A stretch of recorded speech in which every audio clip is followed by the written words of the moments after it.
സാകളെ ബലാത്സംഗ കുറ്റം ഉൾപ്പെടെയുള്ള ക്രിമിനൽ കേസുകളിൽ നിയമോപദേശം തേടി മലയാളത്തിലെ മുൻനിര നടന്മാർ AMMA മുൻ ജനറൽ സെക്രട്ടറി സിദ്ദിഖ്, ബാബുരാജ്, ഇടവേള ബാബു, അലൻസിയർ എന്നിവരാണ് നിയമോപദേശം തേടിയത്.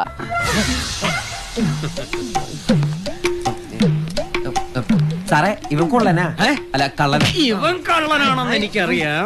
വകുപ്പുകൾ ചുമത്തിയിട്ടുള്ളത് ആർക്കൊക്കെതിരെയാണ്? ഇവരിൽ ആർക്കൊക്കെതിരെയാണ് ഇപ്പോൾ പരാതികൾ കൃത്യമായി രജിസ്റ്റർ ചെയ്യുകയും അതിൽ വകുപ്പിടുകയും ചെയ്തിട്ടുള്ളത്?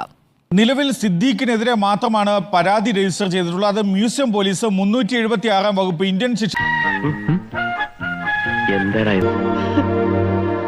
കഷ്ടം, ഉത്തരത്തിലിരിക്കുന്നത് കിട്ടിയില്ല, കക്ഷത്തിലിരിക്കുന്നത് പോവുകയും ചെയ്തു.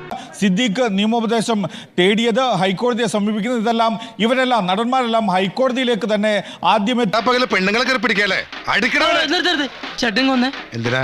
നമുക്ക് ഈ അമ്മയും പെങ്ങളൊക്കെ ഉള്ളതല്ലേ.